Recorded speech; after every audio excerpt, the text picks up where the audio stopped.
¿Te estás preparando para postular a la Universidad Nacional de Ingeniería y quieres problemas que realmente pueden venir? Te invito a practicar con la cuarta práctica calificada del CEPREUNI 2022-2 que trae muy bonitos problemas de ondas, de fluidos que pueden ser examen de admisión y que incluso algunos ya han venido en exámenes pasados. Como siempre, el material está en la descripción del vídeo para que lo descargues, lo resuelvas y después regreses al vídeo a ver la respectiva solución. Yo obviamente te voy a estar aquí esperando, así que puedes empezar a practicar y después, de varios días, nos estamos volviendo a encontrar para la solución. La primera pregunta nos dice que tenemos una onda que se propaga en una cuerda cuya densidad lineal es 0,05 kilogramos por metro, que es la unidad de densidad lineal, masa por unidad de longitud. Dice que aquí se mueve una onda que tiene esta forma, 0,02, 2x menos 4t, y me piden con eso hallar la magnitud del valor de la tensión de la cuerda. Antes de seguir, debo recordar que esta ecuación de la onda tiene información valiosa que debemos saber siempre manejar. Lo que está aquí adelante, aprovechamos de recordar, se llama amplitud. Lo que está delante de la variable espacial, o sea, del x, y, z, esto de aquí se denomina número de onda. Lo que está delante de t se llama frecuencia angular.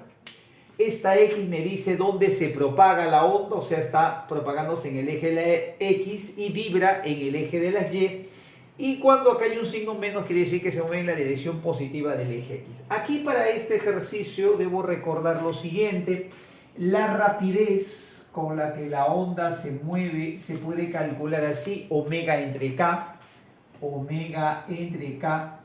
y a su vez la rapidez de una onda en una cuerda tensa también se puede relacionar con la tensión, la densidad lineal, de esta manera.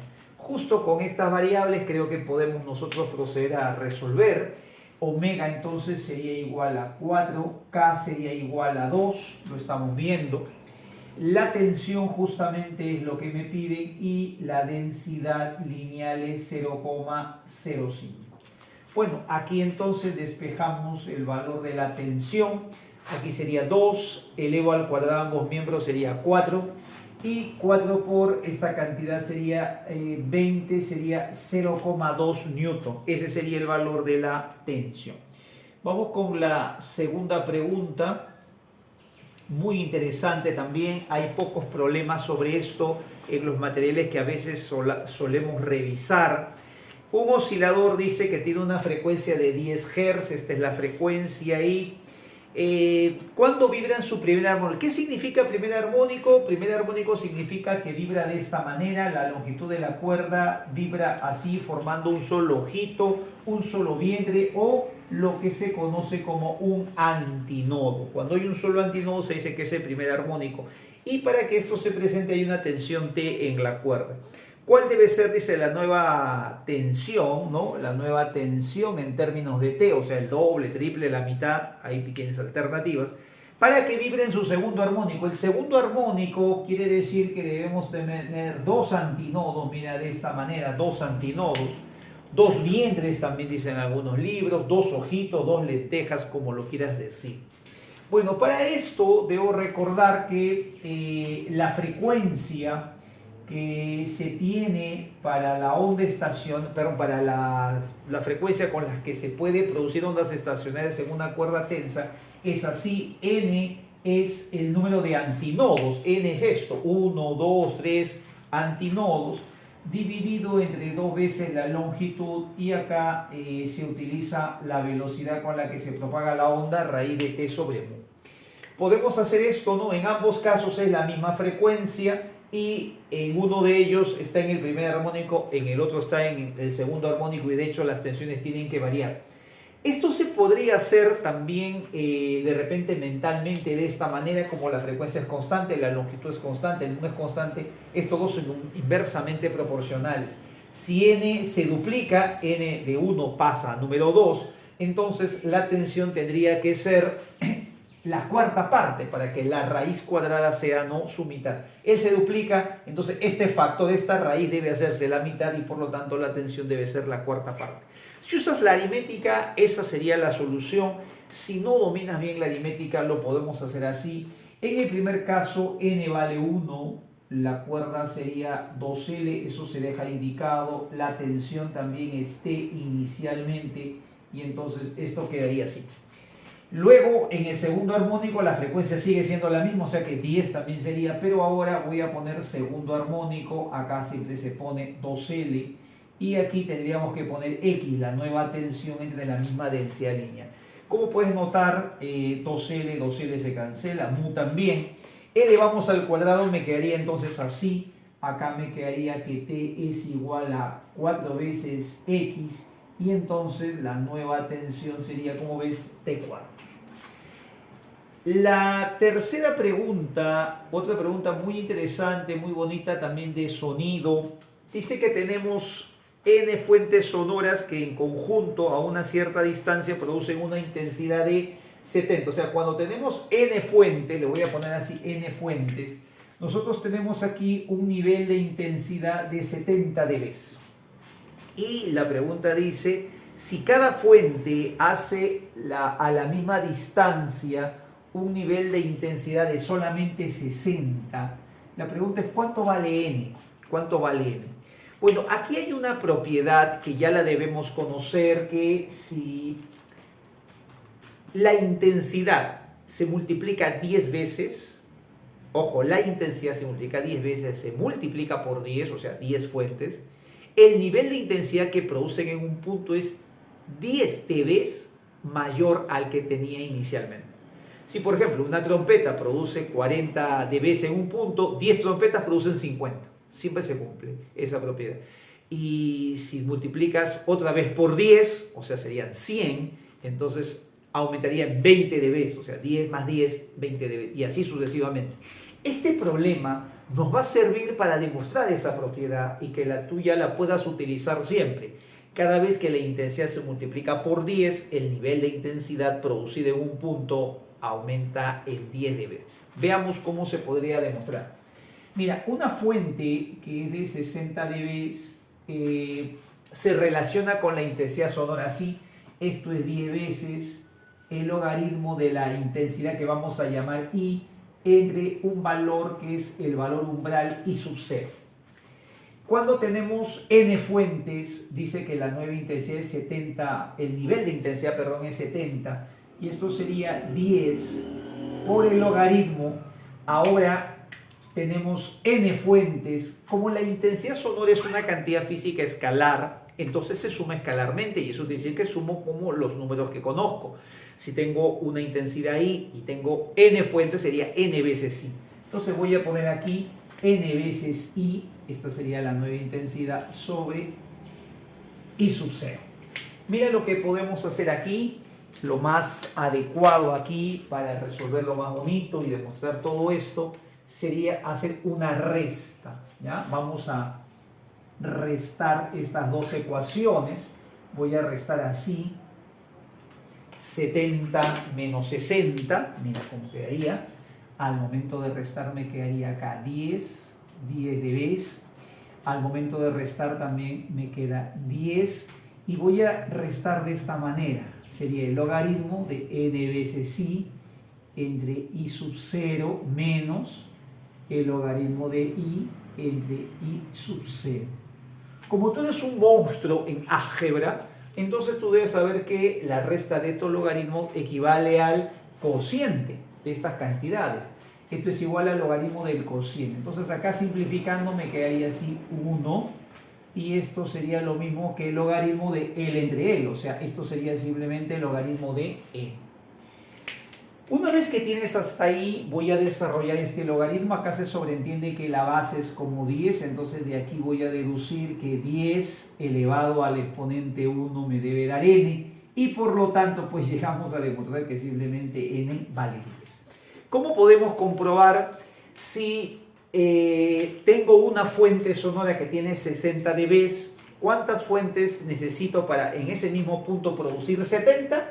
Necesito 10 fuentes. cada vez que tú multiplicas por 10 el número de fuentes, el nivel de intensidad aumenta en 10 dB. Si a esas 10 que tengo lo vuelvo a multiplicar por 10, o sea, ya tengo 100, entonces súmale otra vez 10 dB más y pasaría a ser 80 y así sucesivamente. Miren, una regla práctica puede ser que si yo tengo 10 fuentes, sube a 70, por 100 sube a 80, por 1000 subiría a 90 y así sucesivamente. Recuerda esa regla que ha venido también en examen de la uni, eso también ya ha venido en exámenes ordinarios, esa misma regla, así que te va a ser o te puede ser de mucha utilidad. En la siguiente pregunta tenemos, la figura muestra una piscina, acá está la piscina con agua, acá mide esto 12 metros, ángulo 30 grados y me piden calcular determine, dice, la presión en el fondo de la piscina, aquí, la presión en el fondo de la piscina, sabiendo que la presión atmosférica es 100 kilopascales, me dan gravedad 10, densidad del agua es 1. La presión en la piscina, nosotros sabemos aquí que la atmosférica es 100 kilopascales, ¿no? O sea, 100 kilopascales. Esto vendría a ser en todo caso así, kilopascales. Y esto no es otra cosa que una atmósfera. Esto también se puede hacer de forma práctica así. Hasta aquí ya tengo 100 kilopascales, una atmósfera de presión. Recuerda siempre que es equivalente a 10 metros de agua. La presión producida por la atmósfera es equivalente a la presión que produciría una columna de agua de 10 metros. En este caso no tenemos 10 metros, lo que hay que ver aquí es la profundidad del agua y la profundidad del agua vendría a ser esto de aquí. Esta profundidad es la que tenemos que calcular, nos interesa siempre esta profundidad vertical. Bueno, aquí por ángulos alternos e internos esto se da 30 grados y entonces esto me sale 6. Si yo tuviera 10 metros de agua, tendría una presión equivalente a de una atmósfera que sería de 100, pero como solo tengo 6, sería 60. Entonces, hasta aquí ya tengo 100 y esta columna de 6 metros me produciría 60. Por lo tanto, la presión en el fondo sería 160 kilopascales y esa es la respuesta al problema. Si no sé el método práctico, mira que te estoy dando la forma práctica también. Cuando hay formas prácticas te las comparto. La otra forma sería pues hallar la presión de la manera, digamos, oficial, por decirlo de alguna manera, que es P sub 0, la presión atmosférica, ρg por h. Bueno, acá tenemos la presión atmosférica que es 100 kilopascales. La densidad del agua que la tengo que pasar a sistema internacional, recuerda eso.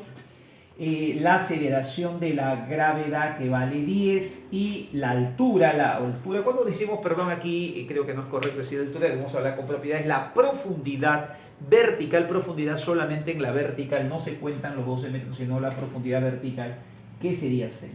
Y como ves, acá tiene 100 kilos, acá tiene 60 kilos, entonces esto sale 160, como ves, kilopascales. Nos vamos a la pregunta 5. La pregunta 5 que tenemos por acá es un bonito problema que en la uni también ha venido varias veces. Nos dan como dato aquí, a ver lo siguiente, me dicen primero que esta arista, esta letra A, es 10 centímetros. A ver, la letra A sería 10 centímetros, dato del problema. Me dan la densidad del cubo. La densidad del cubo es, vamos a ponerle la densidad del cuerpo, es 3 gramos por centímetro cúbico. Esto también lo podemos convertir en kilogramos pasando por 1000 o multiplicando por 1000 sería 3000. Tenemos la densidad del agua, acá está la densidad del agua. La densidad del líquido es 1 gramo por centímetro cúbico. Acá nos dicen que la mitad está sumergido y nos piden calcular varias proposiciones. Voy a aprovechar este ejercicio de hacer todos los cálculos necesarios paso a paso para un poco captar un poco la idea de lo que pasa cuando el cuerpo está fuera en el aire y cuando está sumergido. Acá hay una balanza, un dinamómetro que va a hacer una marca. Una primera pregunta que nos hacen aquí en el enunciado es calcular el volumen. Voy a empezar calculando el volumen. ¿Cuánto sería el volumen? Bueno, para calcular el volumen debo acordarme que esto es elevado al cubo. Entonces el volumen sería 10 al cubo, sería 1000 centímetros cúbicos. Voy a aprovechar este ejercicio de comentar que 1000 centímetros cúbicos también es un litro. O sea, es medio litro, o perdón, un litro. Cuando está sumergido la mitad, medio litro estaría en el interior. Y si hablamos de metros cúbicos, o sea, si lo quisiera pasar a metros cúbicos, tendría que poner acá cada centímetro es 10 a la menos 2. Al elevar al cubo sería 10 a la menos 6. O sea, un litro es 10 a la menos 3 metros cúbicos. Aunque parezca de repente trivial, varios tienen un poquito de confusión en eso, así que aprovecho de comentarlo. El volumen de este cubo es 1000 centímetros cúbicos, es un litro, también puedo decir así, es lo mismo, y en metros cúbicos sería 10 a la menos 3. Por ahí tenemos la alternativa B que nos dice si el volumen es un litro, así que eso es verdadero. Una segunda pregunta que podemos aquí responder es, me piden el peso aparente, me dicen cuánto marca la balanza.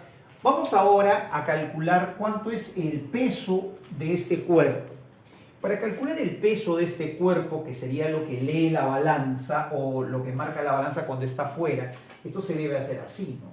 Cuando el cuerpo está aquí flotando, va a haber, o sea, cuando está suspendido en el aire, aquí hay una fuerza de gravedad y aquí hay una tensión. El valor de esa tensión es lo que va a leer la balanza, así que podemos nosotros en esta segunda parte decir que la tensión va a ser igual al peso del cuerpo y el peso lo puedo calcular de esta manera. Para eso me dan la densidad. Podemos hacerlo así, mira, la densidad es masa entre volumen, el volumen es 1000 centímetros cúbicos por 3 sería 3000 gramos, y entonces quiere decir que la masa sería 3000 gramos, creo que es fácil de poder convertir, sería 3 kilogramos, multiplicado por la aceleración de la gravedad, la tensión cuando está afuera, vamos a llamarle a esto tensión 1 porque aquí va a haber otra tensión. Sería entonces de esta forma, sería 3 kilogramos multiplicado por la aceleración de la gravedad sería 30 newton. No te olvides, densidad es masa entre volumen, el volumen es 1000, pasa a multiplicar, 1000 por 3 sería 3000, obviamente se van a cancelar los centímetros cúbicos y la masa que me quedaría 3000 gramos. 3000 gramos es lo mismo que 3 kilogramos y por 10 obviamente sería 30 newton. Es otro tema. Otra pregunta que podría también venir, ¿cuánto marca la balanza cuando el cuerpo está suspendido en el aire? Y la respuesta es 30 newton. Luego, cuando está sumergido en el agua, ¿cuánto marcaría? Aquí debemos entender que aquí hay un peso, este peso sigue siendo 30, ese peso no varía. Aquí va a haber un empuje de parte del líquido. Y aquí va a haber otra tensión, una tensión 2 que se llama peso aparente. Voy a aprovechar de comentar estos términos. Esta tensión que marca la balanza en el primer caso se conoce como el peso real, así se le conoce, eso es lo que obviamente realmente pesa el cuerpo, pesa 30 newton. Y esta tensión que está por aquí se conoce como el peso aparente. Ahí está, la tensión peso aparente. Esta tensión sería tensión más empuje igual al peso 30. Ese empuje nosotros lo podemos calcular y lo podemos calcular a ver de esta manera. El empuje sería la densidad del líquido, en este caso sería la densidad del agua, por la aceleración de la gravedad por el volumen desalojado.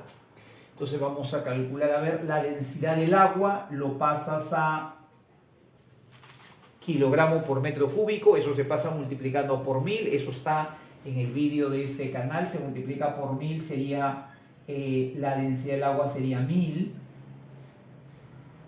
la aceleración de la gravedad nos dicen 10, y el volumen desalojado, ojo, no es esto de aquí, porque Este es el volumen de todo el cuerpo, pero solamente la mitad, como podemos darnos cuenta, es lo que ha ingresado en el agua, entonces lo que se desaloja es la mitad. Sería un medio de este valor. Esto sería así, mira, la mitad de este valor. 10 a la menos 3 metros cúbicos es todo el volumen, solo la mitad es lo que se está desalojando. Y entonces aquí creo que podemos simplificar un poquito, mira, estos tres, con esto se cancela, y entonces te queda que el empuje vale 10 entre 2, 5 newton. Otra forma de calcular el empuje también es esto, usando la teoría. Recuerda que el empuje es el peso del líquido desalojado. ¿Cuántos centímetros cúbicos se han desalojado? Recuerda que el volumen era de 1000 centímetros cúbicos, se han desalojado entonces 500 centímetros cúbicos. Como la densidad del agua, acá está, es 1 gramo por centímetro cúbico, en 500 centímetros cúbicos hay 500 gramos. 500 gramos no es otra cosa que medio kilogramo de masa por la aceleración de gravedad 10, entonces sería 5, que es justamente lo que nos está saliendo aquí. Entonces son diferentes caminos, también dependiendo de los datos que te dan o de la forma como se plantean, se pueden no resolver. Finalmente vamos a calcular la tensión 2. La tensión 2 se calcula así. Tensión 2 sería más el empuje igual al peso real, que es 30. Y entonces despejando la tensión 2 me quedaría igual a 25. Siempre la tensión va a ser el peso real menos el empuje. Bueno, con esto vamos a marcar las alternativas. Dice en la figura 2, que es esta figura de la balanza marca 15, esa sería la falsa, la alternativa es la falsa. Y podemos comprobar que el volumen del cubo es 1 litro, ahí lo estoy mencionando, recordemos el verdadero. El peso aparente sería esto, 25. Luego dice en la figura 1, la balanza marca 30, que es el peso real. Y en la figura 2 el cubo desplaza, la cantidad de líquido desplazado es la mitad de ese cubo, que es 500 centímetros cúbicos, eso es verdadero. Espero que le saques máximo provecho a este material. Las preguntas que vienen en los exámenes de la uni no es que sean difíciles, sino que son para aplicar teoría, para aplicar los conceptos. Si tú estás practicando adecuadamente, ten la seguridad que el resultado va a ser el mejor. Nos vemos en el próximo video. Chau, chau.